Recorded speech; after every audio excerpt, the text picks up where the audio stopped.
I'm Chris McGugan. I am the General Manager and Vice President of Innovation and Kenmore for Sears Holding Corporation. So I'm responsible for running the overall portfolio of appliances and products that we make for the domestic market.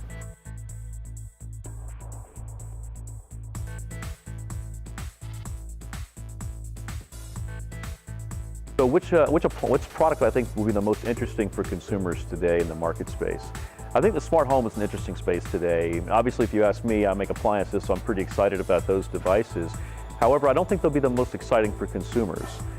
Most consumers are looking for a gadget today. I think in the early days of the smart home, we're still trying to figure out what the right use case and value proposition are for many people.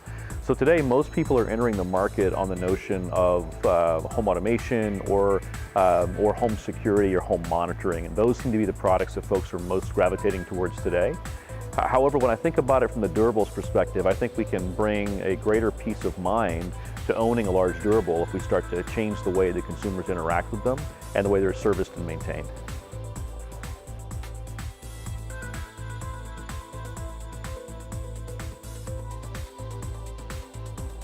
What company do I think will win the war when it comes to smart home platforms? It's a great question. I think at this point in the market, we're at a bit of an inflection point where we've seen the early entrants come in and make a run at the platform play, be it proprietary radios, Zigbee, Z-Wave. Now we see Bluetooth and Wi-Fi in the consumer space and LTE Cat-M around the corner.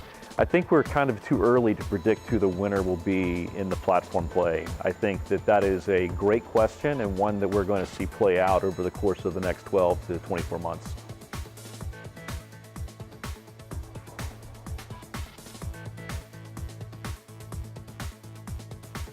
How can companies position their products as crucial rather than just cool? I think that's, again, a perfect question because it's one of the questions that you have to ask yourself as a product person when making something for the market today. Because all too often we become niche-y and gadgety, and I'm thinking about someone who is 55, 60 years old who was willing to part with hard-earned cash for a connected product. And I think that's where some of the light switches fall short today is a good example. So I think how you position your product to be essential, it has to provide a valuable function that the consumer needs to solve for. It needs to be something that provides a valuable service, elderly monitoring, for example, understanding if your refrigerator, your freezer are not working, understanding if you have a leak underneath the hot water heater. Those things are really important.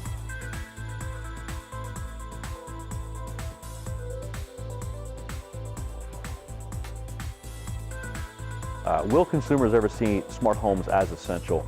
That's a timing question, I think, in many cases, because if you had asked someone that same question 15 years ago, would you have seen a home Wi-Fi router or a broadband connection as essential? You may have had a very different answer than what we see today. It's really going to come down to how well we can provide for interacting with these devices and really helping the consumer see what the true value proposition is. So I would love to say that we're going to see it be essential, but I think we still have some room to go.